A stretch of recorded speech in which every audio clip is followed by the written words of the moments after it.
मेरे घर के हालात बहुत खराब थे। ऐसे हालातों में गुजारा करना बड़ा मुश्किल हो रहा था।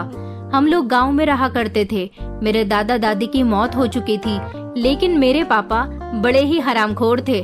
मेहनत मजदूरी करना जानते ही नहीं थे। शादी होने के बाद उन्होंने मेरी माँ को नौकरी करने के लिए घर से निकाल दिया था और वो उनसे कहते थे कि मुझसे मेहनत मजदूरी नहीं होती, मैं तुझे कुछ कमाकर नहीं दे सकता। तू अगर मेरे साथ गुजारा करना चाहती है तो कर सकती है, वरना तू अपने मायके वापस चली जा। मेरी माँ पिताजी की ऐसी बातें सुनकर बहुत उदास हो गई थी। वो ऐसे इंसान के साथ जिंदगी गुजारना तो नहीं चाहती थी, मगर वो अपने मायके भी नहीं जा सकती थी, क्योंकि वो ये बात अच्छी तरह से जानती थी कि अगर वो अपने मायके चली गई तो वहाँ पर उनकी भाभियाँ उनका बुरा हाल कर देंगी, उनको सुकून से नहीं रहने देंगी। इसलिए मेरी माँ ने यही सोचा कि उन्हें जैसे तैसे जिंदगी इसी घर में गुजारनी होगी। और फिर कुछ समय बाद मेरी माँ को पता चला कि वो प्रेग्नेंट है। मेरी माँ इस बच्चे की खातिर भी मेरे पिता को छोड़कर नहीं जा सकती थी। अब उनके पास नौकरी करने के अलावा कोई दूसरा रास्ता नहीं था, क्योंकि घर के हालात बहुत खराब हो गए थे। घर में खाने पीने के लिए कुछ भी नहीं बचा था। मेरे पिताजी शराबी थे। उनके शराब पीने की लत ने उनके पूरे घर को तबाह करके रख दिया था। मेरी माँ जितना कमा कर लाती, पिताजी उनसे ले लिया करते थे और वो शराब के अड्डे पर जाकर बैठ जाते थे। महंगी से महंगी शराब पिया करते थे। यही वजह थी कि उन्होंने माँ को नौकरी करने के लिए घर से निकाल दिया था। इसमें उनका बहुत फायदा था। वो सारा दिन शराब के नशे में धुत पड़े रहते थे और मेरी माँ ऐसी हालत में भी लोगों के घरों में जाकर काम किया करती थी। मेरी माँ को ऐसी हालत में ना तो किसी तरह का आराम मिल पा रहा था, ना कोई खुशी, और ना ही उनको खाने के लिए कुछ मिलता था। वो जिन लोगों के घरों में काम करती थी, उनके घर में अगर कभी कभी खाना बच जाता तो वो लोग मेरी माँ को खाना दे दिया करते थे। इस तरह मेरी माँ घर आने के बाद खाना खा लिया करती थी और उसमें भी थोड़ा सा खाना पिताजी के लिए बचा दिया करती थी। एक औरत गरीब इंसान के साथ जिंदगी गुजार सकती है, मगर शराबी इंसान के साथ जिंदगी गुजारना बड़ा मुश्किल होता है। मेरी माँ ने मेरे पिता को ना छोड़ने का फैसला बहुत गलत किया था, क्योंकि वो नहीं जानती थी कि मेरे पिता कितने गिरे हुए इंसान थे। उन्होंने अपने फायदे के लिए ही तो मेरी माँ को मजबूर कर दिया था। वो चाहे तो अपने मायके जा सकती हैं, वरना नौकरी कर सकती हैं, क्योंकि दोनों ही हाल में मेरे पिताजी का फायदा था। वो ये बात अच्छी तरह से जानते थे कि मेरी माँ कभी भी अपने मायके नहीं जाएगी, क्योंकि मेरे पिताजी की हरकतें जानते हुए भी मेरी माँ के भाई भाभी ने मेरी माँ को घर से निकालने के लिए उनकी शादी एक शराबी के साथ कर दी थी। ये भी नहीं सोचा कि वो सारी जिंदगी किस तरह इस आदमी के साथ गुजारा करेगी। कुछ भाई भाभियाँ ऐसे ही होते हैं जिन्हें अपने घर की बहनें बोझ लगती हैं। जब बच्चों के सर पर उनके माता पिता का साया नहीं होता तो लोग उनका फायदा उठाने लगते हैं। मेरी माँ बहुत मजबूर थी, बहुत तकलीफ से गुजर रही थी। बड़ी मुश्किल से उन्होंने मुझे जन्म दिया था। मेरी माँ के अंदर बहुत कमजोरी आ गई थी। उसके बाद उन्हें मेरी भी परवरिश करनी थी।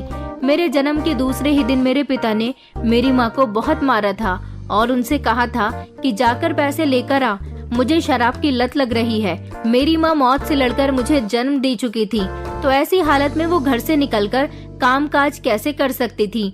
मेरे पिता एक ऐसे इंसान नहीं बल्कि इंसान के रूप में दरिंदा थे, जिन्होंने मेरी माँ के साथ बहुत बुरा किया था। मेरी माँ रो रही थी, बिलख रही थी, मगर उनका कहना यही था कि अगर तूने मुझे पैसे नहीं लाकर दिए तो मैं तेरी बेटी को बेच दूंगा। मेरी माँ बहुत मजबूर थी। उसकी हालत ऐसी नहीं थी कि वो कोई काम काज कर सके या फिर बिस्तर से भी उठ सके। बड़ी मुश्किल से मेरी माँ मुझे गोद में लेकर चलती हुई उस घर की मालकिन के पास गई, जिनके यहाँ वो काम किया करती थी। वो मालकिन बहुत अच्छी औरत थी। उसने जब देखा कि अभी 2 दिन पहले ही तो मेरी माँ ने बच्ची को जन्म दिया है और अब वो उनके यहाँ उसको गोद में लेकर चलती हुई क्यों आ रही है, उन्होंने इस बारे में मेरी माँ से पूछा तो मेरी माँ ने उनको पूरी कहानी बताई कि उनका पति किस तरह से उन पर अत्याचार कर रहा है। मालकिन को मेरे पिता पर बड़ा गुस्सा आया था और मेरी माँ पर बहुत रहम आया था। उन्होंने कहा, अगर तुम्हारा पति ऐसा ही है तो फिर तुमने इस बच्ची को क्यों जन्म दिया? तुम्हें इस बच्ची को अपने पेट में ही मार देना चाहिए था। तुम्हारा पति शराबी है, कोई काम धंधा भी नहीं करता, तो तुम कैसे अपने और अपनी बेटी का गुजारा करोगी? मेरी माँ कहने लगी कि जिस तरह मैं पहले करती थी उसी तरह से कर लूंगी, मगर अभी आप मेरी मदद कर दो। अभी मेरी हालत ऐसी नहीं है कि मैं आपके घर पर काम करूं। आप मुझे थोड़े से पैसे उधार दे दो ताकि मैं अपने पति को दे सकूं। मैं काम करके आपके सारे पैसे वापस लौटा दूंगी। मालकिन कहने लगी कि अच्छा ठीक है, मैं तुम्हारी मदद करने के लिए तैयार हूँ। उन्होंने मेरी माँ को थोड़े से पैसे दे दिए और मेरी माँ ने ले जाकर वो पैसे मेरे पिता को दे दिए। मेरे पिता पैसे लेकर शांत हो गए थे। उन्होंने मेरी माँ को धमकाना बंद कर दिया था और शराब के अड्डे पर चले गए थे। कुछ दिन तक मेरे पिता शराब के अड्डे से वापस नहीं आए थे। वो शराब पीने में मेरी माँ के सारे पैसे उड़ाकर आ गए थे। कुछ दिन पूरे हुए तो उन्होंने फिर से वही हरकत करनी शुरू कर दी। फिर से मेरी माँ को पैसों के लिए तंग करना शुरू कर दिया था। इस घर की एक एक चीज मेरे पिता शराब के चक्कर में बेच चुके थे। अब तो इस घर में कुछ ऐसा कीमती भी नहीं बचा था जिसे मेरे पिता बेचते। वो बार बार मेरी माँ को धमकाया करते थे कि वो उनको पैसे ला कर दे, वरना वो उनकी बेटी को बेच देंगे। मेरी माँ डर जाती थी कि एक शराबी इंसान जो किसी भी हद तक गुजर सकता है, वो एक दिन अपनी बेटी को भी बेच सकता है। मेरी माँ ने जल्द से जल्द खुद को ठीक करने की कोशिश की थी और फिर वो मुझे लेकर जल्द ही लोगों के घरों में काम करने जाने लगी थी। उस समय मैं बहुत छोटी थी। मेरी माँ मुझे दूध पिलाकर जल्दी से सुला दिया करती थी और अपना काम कर लिया करती थी। मालकिन को भी कोई ऐतराज नहीं होता था कि वो अपनी छोटी सी बच्ची को वहाँ लेकर जाती थी, बल्कि मालकिन तो मेरी माँ पर बहुत तरस खाती थी। मालकिन ने जो पैसे मेरी माँ को उधार दिए थे वो भी माफ कर दिए थे। उन्होंने कहा था कि तुम बहुत परेशान हो, मैं तुमसे वो पैसे नहीं लूंगी। मेरी माँ मालकिन के घर का काम करती, अपना और मेरा गुजारा करती और बाकी के पैसे पिताजी ले लिया करते थे। जिंदगी इसी तरह से गुजर रही थी। हालात से जंग जीतकर मेरी माँ ने मेरी परवरिश की थी और फिर मेरी उम्र 10 साल हो गई थी। मेरी माँ मेरा बहुत ख्याल रखती थी। मेरी माँ मेरे पिता से छुपकर मेरे लिए पैसे इकट्ठे करती थी। वो चाहती थी कि मैं पढ़ लिख कर कामयाब इंसान बनूं, अपनी माँ का सहारा बनूं और उसकी जिंदगी से सारी परेशानियों को दूर निकाल फेंक दूं। मेरी माँ ने मुझे मेरे पिता की नजरों से बहुत बचाकर रखा था। मेरी माँ को यही डर रहता था कि कहीं मेरा पिता मुझे पैसों के लिए बेच न दे। इसलिए मेरी माँ मुझे 1 मिनट के लिए भी अपनी आंखों से दूर नहीं करती थी। वो मुझसे बहुत प्यार करती थी। मुझे हमेशा अपने साथ ही काम पर लेकर जाती थी। मेरी माँ ने अब अलग अलग जगह काम करना शुरू कर दिया था। उन्होंने अपने दिन का समय बांध लिया था। वो दिन में 3 घंटे दूसरे घर में काम किया करती थी और उसके बाद के 3 घंटे सरपंच जी की हवेली में काम करती थी और फिर उसके बाद के 3 घंटे दूसरी हवेली में काम किया करती थी। इस तरह मेरी माँ को लोगों के घरों का काम करते करते सुबह से लेकर रात हो जाती थी। मेरे पिता को इस बात का कोई एहसास नहीं था कि उनकी पत्नी कितनी मेहनत करके पैसा कमाती है और वो है कि शराब में उनकी मेहनत की कमाई उड़ा देते हैं। मेरी माँ अब इतनी ज्यादा मेहनत सिर्फ अपनी बेटी के लिए करने लगी थी। वो चाहती थी कि उनकी बेटी अच्छे स्कूल से शिक्षा हासिल करे, मगर मैं 10 साल की हो गई थी। मैं अभी सरकारी स्कूल में जाती थी। मेरी माँ मुझे शहर में एडमिशन दिलवाना चाहती थी, लेकिन उसके लिए बहुत पैसे लग रहे थे। मेरी माँ ने कई बार पिताजी से इस बारे में बात करने की कोशिश की थी। उनसे कहा था, अब हमारी बेटी जवान हो रही है, अब तुम शराब पीना छोड़ दो। आखिर तुम कब तक ये सब करते रहोगे? एक दिन हमारी बेटी जवान होगी, हमें उसकी शादी भी तो करनी है और मेरा सपना है कि मैं अपनी बेटी को पढ़ा लिखा कर कामयाब बनाऊं। मैं अपना ये सपना जैसे तैसे पूरा करके ही रहूंगी। मेरे पिता कहते थे कि बेटियों की शादी नहीं होती, उन्हें तो ससुराल जैसे नरक में झोंक दिया जाता है, जहाँ पर वो तेरे जैसे ही नौकरानियाँ बनती हैं। हम गरीब लोग अपनी आंखों से सपने नहीं देख सकते। सपने देखने का हक तो उन लोगों का होता है जिनके पास भारी रकम होती है। तेरे पास क्या है? तू तो खुद लोगों के घरों में झाड़ू बर्तन करती है। मेरी माँ कहने लगी, मगर मैं मेहनत से पैसा कमाती हूँ, तुम्हारे जैसी तो नहीं हूँ जिसने सारी जिंदगी कोई मेहनत ही न की हो। मेरी माँ जिस हवेली में काम करती थी उस हवेली की मालकिन बहुत पढ़ी लिखी थी। मेरी माँ ने उनसे बात की थी कि वो मुझे पढ़ा दिया करें। मैं स्कूल भी जाती थी और उनसे भी पढ़ती थी। धीरे धीरे मैं जवान होने लगी। मेरी उम्र 16 साल हो गई। मैं अपने ही गांव के सरकारी स्कूल से इंटर कंप्लीट कर चुकी थी। मैं पढ़ाई में बहुत अच्छी थी। मेरी माँ मुझे देखकर बहुत खुश हुआ करती थी। मेरी माँ अब चाहती थी कि पिताजी अब शराब पीना छोड़ दें। अब मेरी माँ के बस की नहीं थी कि वो अपनी मेहनत की कमाई उन्हें देती रहे, इसलिए उन्होंने पिताजी को पैसे देना बंद कर दिया था। पिताजी मेरी माँ से पैसे मांगा करते थे और जब वो मेरी माँ पर हाथ उठाया करते थे तो मैं अपनी माँ को बचा लिया करती थी, क्योंकि मैं अब इतनी बड़ी हो चुकी थी कि अपनी माँ को पिताजी के हाथों से पिटता नहीं देख सकती थी। पिताजी घर से चले गए थे और काफी दिनों तक घर वापस ही नहीं आए थे। मेरी माँ कहने लगी कि पता नहीं तुम्हारा पिता कहाँ चला गया है। वो बस इसी टेंशन में रहती थी। फिर एक दिन पता चला कि मेरे पिताजी ने हमारे इस घर को बेच दिया है। उन्होंने अपना शराब का इतना कर्जा कर लिया था कि उन्हें अपना कर्ज उतारने के लिए हमारे घर को बेचना पड़ गया। ले देकर हमारे पास ये घर ही तो था, ये घर भी मेरे पिता ने बेच दिया था। क्योंकि गांव की जमीनें ज्यादा महंगी नहीं थी, हमारा घर छोटा सा था, इसलिए इसकी कीमत भी ज्यादा नहीं थी, मगर ये हमारे सर पर साया बना हुआ था। अब हम लोग कहाँ जाते? बड़ी मुश्किल से हमें अपने ही गांव में एक किराए का मकान मिल गया था। मेरी माँ के लिए अब घर का किराया देना भी बढ़ गया था। पिताजी की इतनी उम्र आ गई थी, मगर वो सुधरने का नाम ही नहीं ले रहे थे। एक के बाद एक वो मेरी माँ की जिंदगी में मुसीबतें खड़ी करते जा रहे थे। मैं अपनी माँ की परेशानी देखकर बहुत परेशान रहती थी। मेरी माँ मुझे कहती थी कि तुम बस अपनी पढ़ाई पर ध्यान दो, बाकी का सब मुझ पर छोड़ दो। अब हमारे सर पर छत भी नहीं थी। मेरा इंटर कंप्लीट हुए अभी 3 महीने गुजरे थे और मुझे कॉलेज में भी एडमिशन लेना था, मगर एडमिशन लेने के लिए मेरी माँ के पास पैसे ही नहीं थे। उन्होंने कुछ पैसे जोड़कर रखे हुए थे। उन्होंने मुझे शहर भेज दिया था और कहा था कि जाकर तुम अपने एडमिशन का बंदोबस्त करो, अभी तो इतने पैसे ही ले जाओ, थोड़े पैसों का इंतजाम मैं बाद में कर दूंगी। मैं जितने पैसे लेकर गई थी उन पैसों में मेरा एडमिशन हो गया था। मेरी माँ की बिना थी जो मेरा एडमिशन हो गया था, वरना मैं शायद कभी पढ़ न पाती। मेरी माँ मेरी पढ़ाई पूरी करवाने के लिए मेहनत में लगी हुई थी। उसके बाद पिताजी ने हम पर एक और मुसीबत डाल दी थी। पिताजी ने किसी कंपनी के एजेंट से बात की थी। उन्होंने अपने नाम पर लोन पास करवाया था। मेरे पिताजी को पैसों की बहुत जरूरत पड़ रही थी। ऐसा इसलिए था क्योंकि वो महंगी महंगी शराब पिया करते थे। मेरे पिताजी ने अपने शराब का कर्ज पूरा करने के लिए हमारा घर भी सस्ते दामों में बेच दिया था और अब वो इस लोन को लेने की तैयारी कर रहे थे ताकि महंगी से महंगी शराब पी सके। हमें पता चला कि मेरे पिताजी ये हरकत करने जा रहे हैं, तो मेरी माँ ने पिताजी के साथ रहना बिल्कुल भी पसंद नहीं किया। अब ये सब कुछ मेरी माँ की बर्दाश्त से बाहर हो चुका था। मेरी माँ जानती थी कि अब उनके पति ने उन्हें कहीं मुंह दिखाने लायक नहीं छोड़ा, इसलिए मेरी माँ ने खामोशी से अपना और मेरा सामान बांधा और हम दोनों माँ बेटी रात के अंधेरे में अपना गांव छोड़कर भाग गए थे। क्योंकि मेरी माँ ये बात अच्छी तरह से जानती थी कि पिताजी ने लोन ले लिया तो उसको चुकता कौन करेगा। उस लोन को भी मेरे पिताजी मेरी माँ पर ही डाल देंगे। मेरी माँ इतनी मुश्किल से मुझे पढ़ा रही थी, हम सब का गुजारा कर रही थी और मेरे पिताजी थे कि मेरी माँ को कर्ज तले दबाए जा रहे थे। हम लोग भागकर शहर आ गए थे। मेरी माँ ने कहा था कि मैंने बहुत कोशिश की कि तुम्हारा पिता सुधर जाए, मगर वो इंसान कभी नहीं सुधर सकता।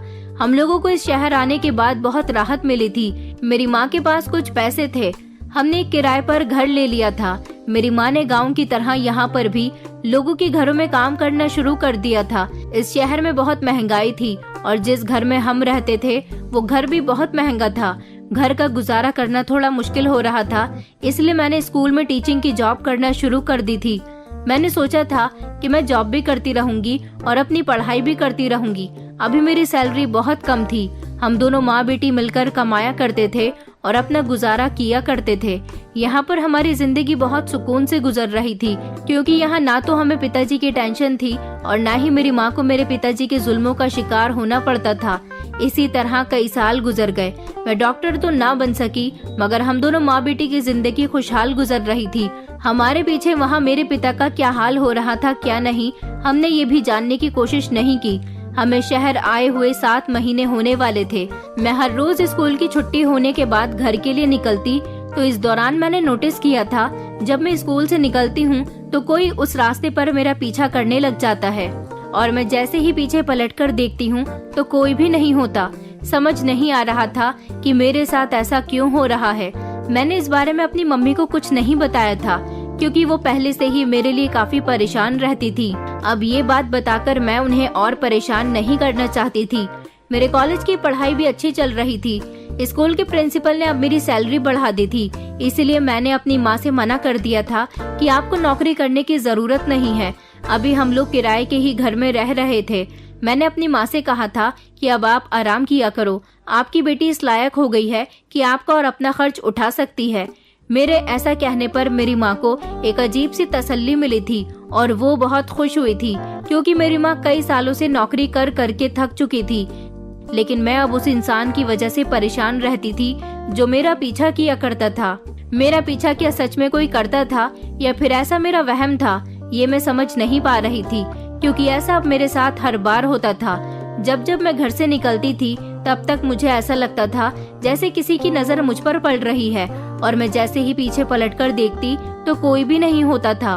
काफी दिन हो गए थे, मैं बहुत तंग आ गई थी। इसलिए मैंने सोचा कि अब मैं इस बारे में पता लगाऊं कि आखिर मेरा पीछा कौन कर रहा है, क्योंकि काफी समय बाद हम दोनों माँ बेटी की जिंदगी में इतने सुकून के दिन आए थे। अब मैं दोबारा से बेचैन रहने लगी थी, सिर्फ इसी वजह से कि मेरा पीछा कौन करता है। मगर काफी दिन गुजर गए थे, मैं ये बात नहीं जान पाई थी। शायद कोई नहीं था, ये सिर्फ मेरा वहम था। मैं शायद इस छोटी सी बात को लेकर ऐसे ही परेशान हो रही थी। मैं अपनी माँ को भी परेशान नहीं करना चाहती थी। मैं अपनी माँ को हर तरह का आराम देना चाहती थी। इसलिए इतना लंबे समय गुजर जाने के बाद भी मैंने इस बारे में अपनी माँ को नहीं बताया था कि कोई मेरा पीछा करता है। ये बात मैंने छुपा दी थी। मैं खुद नहीं जानती थी कि क्या सच में मेरे साथ ऐसा हो रहा है या फिर मेरी कोई गलतफहमी है। मैं किसी भी नतीजे पर नहीं पहुंच पा रही थी, क्योंकि मैं बहुत परेशान हो चुकी थी। मेरी नौकरी काफी अच्छी चल रही थी। स्कूल के प्रिंसिपल ने मेरी काबिलियत देखते हुए 2 बार मेरी सैलरी बढ़ा दी थी। मैं बहुत खुश थी कि सब कुछ बिल्कुल ठीक चल रहा था। बस टेंशन तो इसी बात की थी कि जो हादसा मेरे साथ हर बार स्कूल से निकलने पर हो रहा था। एक दिन मैं बहुत खुश थी, क्योंकि स्कूल की सारी ही टीचर्स मेरी फ्रेंड्स बन गई थी और हम सब लोग घूमने के लिए जाने वाले थे। जब हम लोग वहाँ घूमने के लिए गए तो मैंने देखा कि वहाँ भी कोई मेरा पीछा कर रहा था। मेरी समझ नहीं आ रहा था कि मुझे ऐसा अजीब अजीब सा क्यों लगता था। अब तो मैं स्कूल से भी नहीं निकल रही थी, मेरे साथ यहाँ स्कूल की टीचर्स मौजूद थी, तो फिर उनके होते हुए भी मुझे एक अजीब सा डर महसूस हो रहा था। मुझे मम्मी की भी फिक्र होती थी। मैं बार बार उन्हें फोन करके पूछती थी कि वो ठीक तो है ना। मम्मी कहती थी कि तुम मेरी तरफ से परेशान मत हुआ करो, तुम पहली बार तो अपने दोस्तों के साथ घूमने गई हुई हो, तुम वहाँ खूब एंजॉय करो। और फिर फाइनली पूरे एक हफ्ते की ट्रिप एंजॉय करने के बाद हम लोग वापस अपने घर आ गए थे। मैं घर आई तो मम्मी ने मुझे बताया कि जिस घर में हम रेंट पर रहते हैं उस घर के मालिक चाहते हैं कि अब हम इस घर को खाली कर दें। मम्मी कहने लगी कि बेटा, घर को खाली करने के बाद हमें दूसरे घर में शिफ्ट होना पड़ेगा, तुम दूसरा घर तलाश करना शुरू करो। मैंने दूसरे घर की तलाश करना शुरू कर दिया था। मैं बहुत परेशान थी कि मकान मालिक को हमें इस बारे में पहले बताना चाहिए था। वो घर खाली करवाने के लिए बहुत जल्दबाजी कर रहे थे। समझ नहीं आ रहा था कि इतनी जल्दी जल्दी मैं कहां से घर की तलाश करूं, क्योंकि हमें तो अपने बजट में बैठने वाला ही घर देखना था। और अब जल्दबाजी में मुझे जितने भी घर रेंट पर मिल रहे थे उन सभी का रेंट बहुत ज्यादा था, जो मैं अफोर्ड नहीं कर सकती थी। मकान मालिक ने हमें घर खाली करने के लिए 2 दिन का टाइम दे दिया था। अब इस 2 दिन में मुझे बहुत कुछ करना था।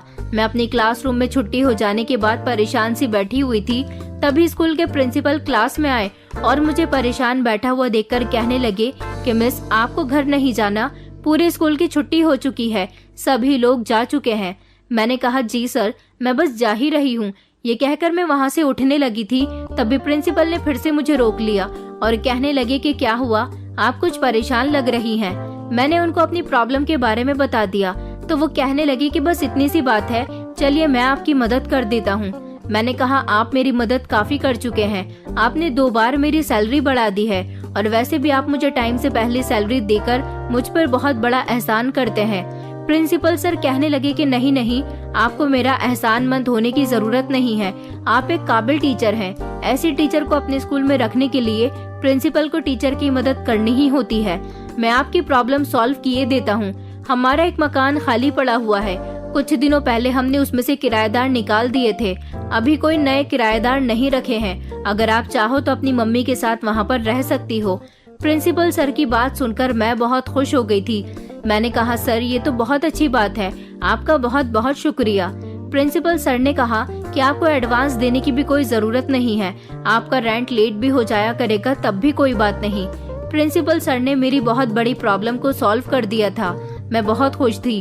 घर आकर मैंने मम्मी को जब इस बात के बारे में बताया तो मम्मी भी खुश हो गई थी और उन्होंने कहा कि तुम्हारे स्कूल के प्रिंसिपल साहब सच में बहुत अच्छे इंसान हैं। प्रिंसिपल सर लगभग 27 साल की उम्र के थे। ये स्कूल उनके पिता का था, मगर उनके पिता के मरने के बाद उन्होंने स्कूल की जिम्मेदारी संभालनी शुरू कर दी थी। अगले ही दिन हमने वो घर खाली करने के बाद प्रिंसिपल सर के घर में अपना सारा सामान शिफ्ट कर लिया था।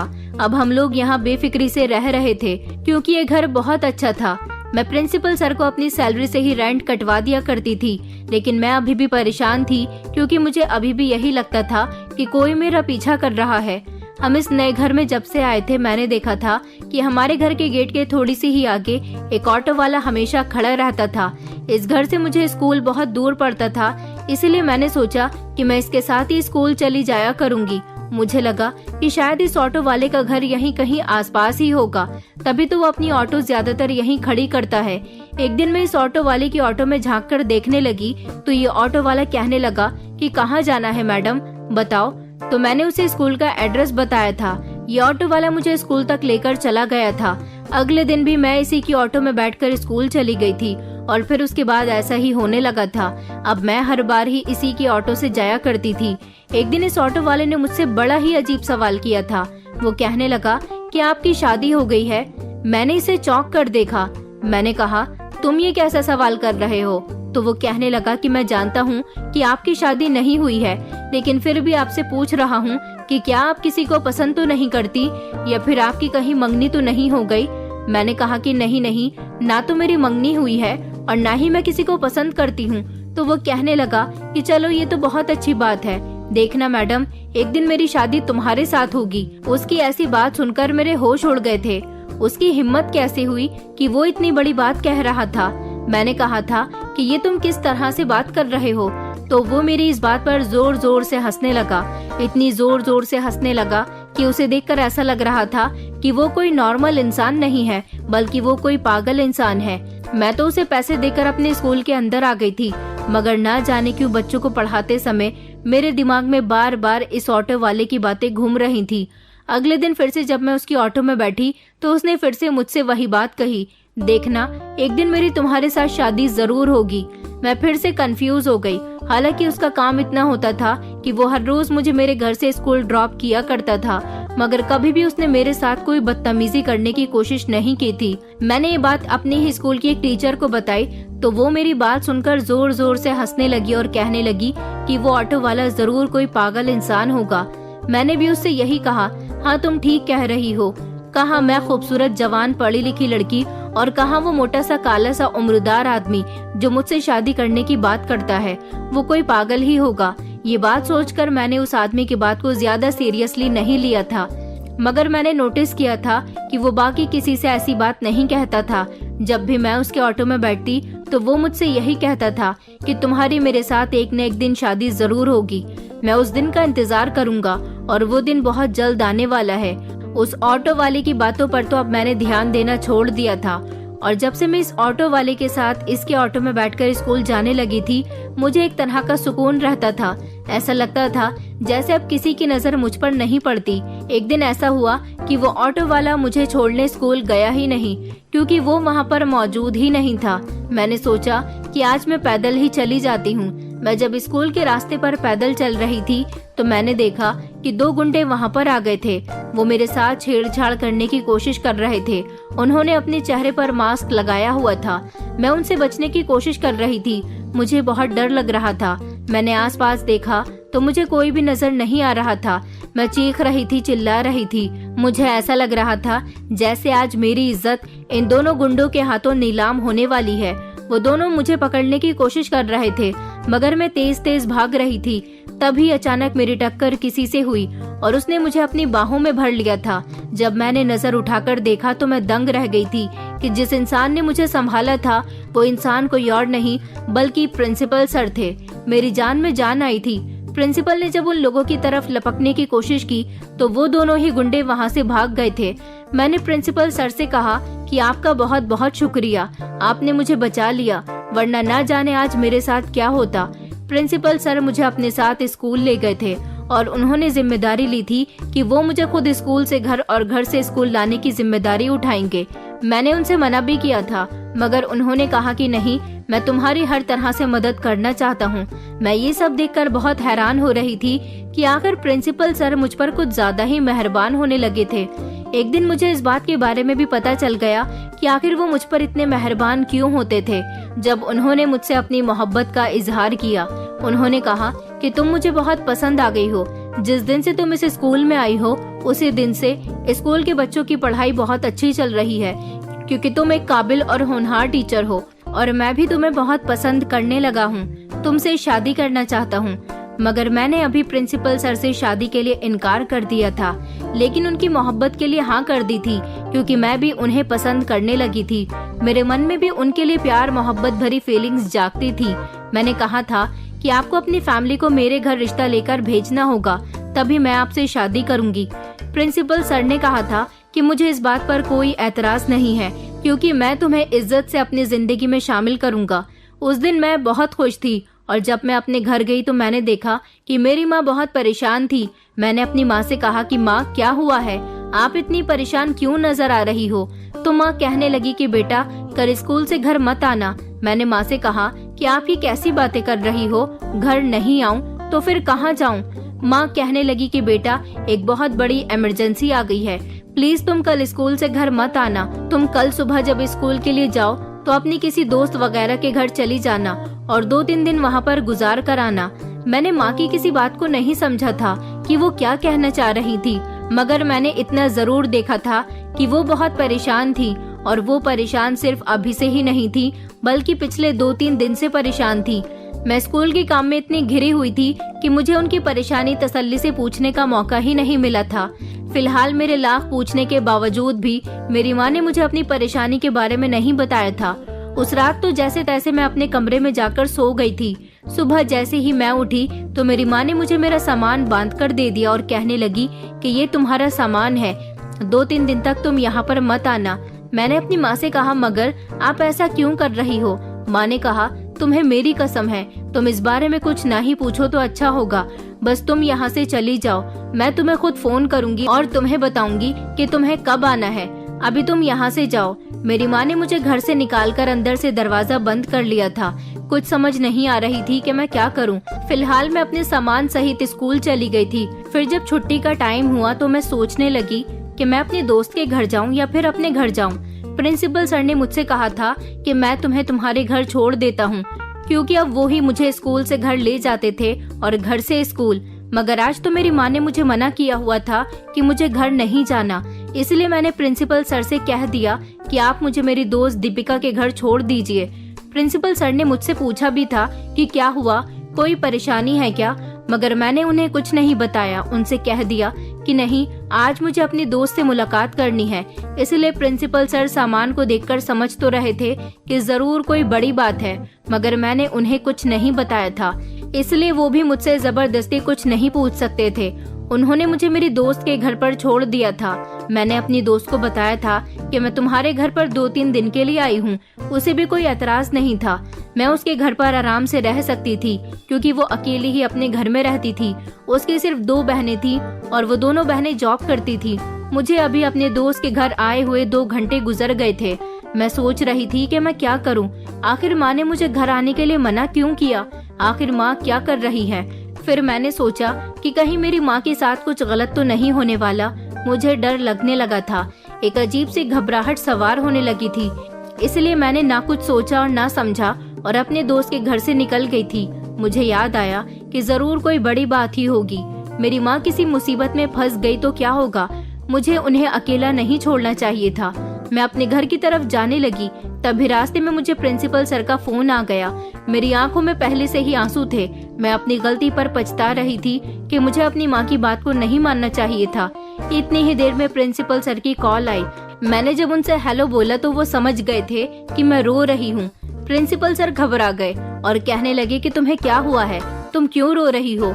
मुझसे बर्दाश्त नहीं हुआ तो मैंने उन्हें सब कुछ बता दिया। मैंने कहा, मैं अभी और इसी समय अपने घर जा रही हूँ। मेरी माँ का बर्ताव मुझे कुछ ठीक नहीं लग रहा था। प्रिंसिपल सर कहने लगे कि अच्छा ठीक है, तुम अपने घर जाओ और अपना ख्याल रखना। ये कहकर हम दोनों ने फोन बंद कर दिया था। मैं जैसे ही अपने घर पहुंची तो ये देखकर मेरे पैरों तले से जमीन निकल गई थी कि वहाँ पर बहुत भीड़ लग रही थी। बहुत सारे लोग इकट्ठा थे। मैं जल्दी से घर के अंदर घुसी तो ये देखकर मेरे होश उड़ गए थे कि मेरे घर में वही ऑटो वाला आदमी बैठा हुआ था। वो दूल्हा बना हुआ था, जबकि मेरी माँ दुल्हन के कपड़ों में मौजूद थी। ये सब क्या हो रहा था? पंडित जी भी मौजूद थे, जो मंत्र पढ़ने के लिए बिल्कुल तैयार बैठे थे। मैं जैसे ही अपनी माँ के पास पहुँची तो मेरी माँ ने मुझे देखा और वो कहने लगी कि तू यहाँ पर क्यों आई है? अब मैं समझ गई थी कि मेरी माँ ने मुझे यहाँ से निकालकर शादी रचाने के बारे में सोच लिया था। माँ ने कहा, मैंने तुझे मना किया था ना। इससे पहले मैं कुछ और सोचती, एक आदमी ने उठकर घर का दरवाजा बंद कर दिया, मुझे धक्का देकर मेरी माँ के बराबर में बिठा दिया। तभी मुझे पता चला कि ये वही एजेंट है जिसने मेरे पापा को पैसे दिलवाए थे, जिसके बाद मेरे पापा इस दुनिया से चले गए। अब वो लोन के पैसे हमसे वसूलना चाहता था। पहले उसने अपने गुंडे भेजकर मुझे मारने की कोशिश की थी। वो गुंडे मेरी इज्जत खराब नहीं करने आए थे, बल्कि मुझे पकड़कर मारना चाहते थे। और इससे पहले भी उसके आदमी कई बार मेरा पीछा कर चुके थे, मगर उसे मारने से ज्यादा मेरे घर आना बेहतर लगा। इसलिए वो ऑटो वाला बनकर मेरे स्कूल जाने के बाद मेरी माँ से मिलने यहाँ आता था और मेरी माँ को ब्लैकमेल किया करता था कि तुम दोनों माँ बेटी मुझे पैसे दे दो, क्योंकि मेरे पिता ने जब उसके लोन के पैसे चुकता नहीं किया तो उसे पता चला कि मेरे पिता की पत्नी और एक बेटी भी है। वो हमें तलाश करने लगा और फिर एक दिन ऐसा हुआ कि उसे पता ही चल गया कि हम इस शहर में रहते हैं। वो मेरी माँ को घर जाकर धमकाया करता था, या तो वो उससे शादी करे या फिर अपनी बेटी की शादी उससे करवा दे। लेकिन मेरी माँ मेरी जिंदगी के बदले अपनी जिंदगी तबाह करने के लिए तैयार थी, क्योंकि वो जानती थी कि मेरे पिता ने शुरू से लेकर अब तक हम लोगों के साथ बहुत गलत किया और ये एजेंट भी बहुत खतरनाक आदमी था। ये अपना भेष बदलकर यहाँ मेरी माँ से मिलने आता था। मैंने उस ऑटो वाले से कहा कि प्लीज मेरी माँ को छोड़ दो, तो वो कहने लगा कि तुम मेरे पैसे दे दो, मैं तुम दोनों को छोड़ दूंगा। मैंने उसे लाख समझाने की कोशिश की, मगर वो मेरी और मेरी माँ की बात सुनने के लिए तैयार ही नहीं था। वो कहने लगा, अगर तुम लोगों की नियत ही नहीं है मेरे पैसे देने की, तो फिर मैं तेरी ही बेटी से शादी करूंगा। ये अभी जवान है और खूबसूरत है। वो मेरे साथ जबरदस्ती करने लगा और पंडित जी से कहने लगा कि मंत्र पढ़ना शुरू करो। मैं चीख रही थी, चिल्ला रही थी। इतनी ही देर में धड़ाम से दरवाजा खुला और पुलिस हमारे घर के अंदर आ गई थी।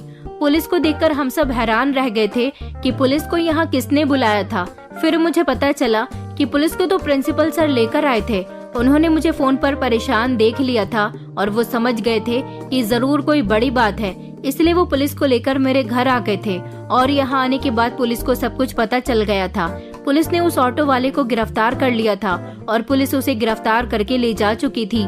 मेरे पिता मर गए, मगर उन्होंने सारी जिंदगी मेरी माँ को परेशान किया। शायद उनको नर्क में भी जगह नहीं मिलेगी, क्योंकि उन्होंने मेरी माँ को बहुत तंग किया। प्रिंसिपल सर ने उस आदमी को कड़ी से कड़ी सजा दिलवाई थी और फिर प्रिंसिपल सर ने मेरी पूरी जिम्मेदारी उठाने का फैसला किया। उन्होंने मेरी माँ से मेरा हाथ मांग लिया और उन्होंने मेरे साथ शादी कर ली। मैं अब प्रिंसिपल के साथ एक खुशहाल जिंदगी गुजार रही हूँ।